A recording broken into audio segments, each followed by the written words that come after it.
C'était l'époque de l'insouciance et de la croissance.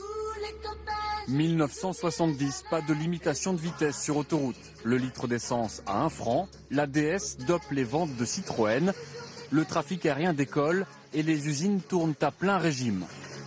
La consommation de pétrole explose, mais la production, elle, a déjà du mal à suivre. Les Français ne le savent pas encore, mais c'est bientôt la fin des 30 Glorieuses. 1973, le 6 octobre, la guerre du Kippour éclate. La Syrie et l'Égypte attaquent Israël pour reconquérir le plateau du Golan.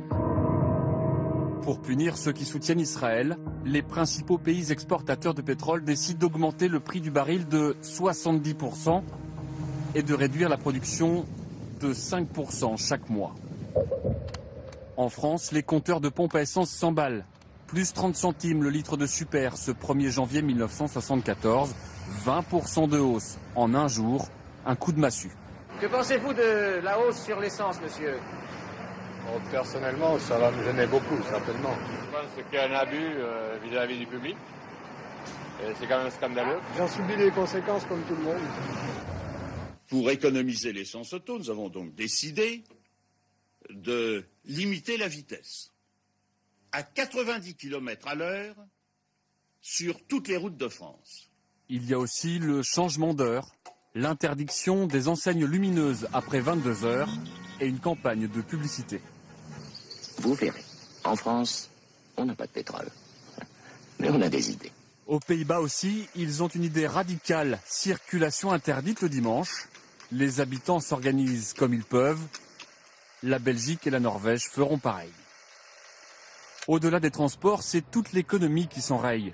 Car avec le cours du pétrole, tous les prix grimpent. Est-ce que les prix ont augmenté, madame, à votre avis? Ah, moi, oui. Et surtout dans la rue, il y a des marchands qui changent les étiquettes dans la journée. Je dirais pas où, mais... L'industrie est à la peine.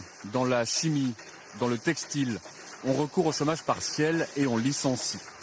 Durant toute la décennie 70, la chasse au gaspillage restera une priorité nationale et tout le monde s'y met.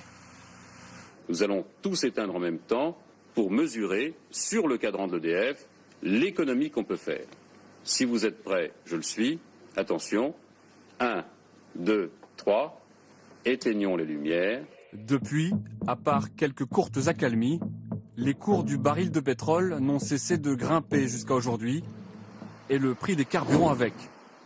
Une hausse que relativisent les économistes. Ce qui compte pour savoir quel est le prix réel de quelque chose, c'est combien de temps vous devez travailler pour vous l'offrir. Et si vous regardez ça, vous vous rendez compte que le prix réel du carburant aujourd'hui est inférieur à ce qu'il était en 1970. Début 73, un Français au SMIC pouvait en effet se payer 3,5 litres de super avec une heure de salaire. 40 ans plus tard, plus de 6 litres de sans-plomb. Le carburant pèse donc moins lourd aujourd'hui dans le budget d'un ménage qu'avant le premier choc pétrolier, même si les économies des pays industrialisés, elles, ne s'en sont jamais vraiment remises.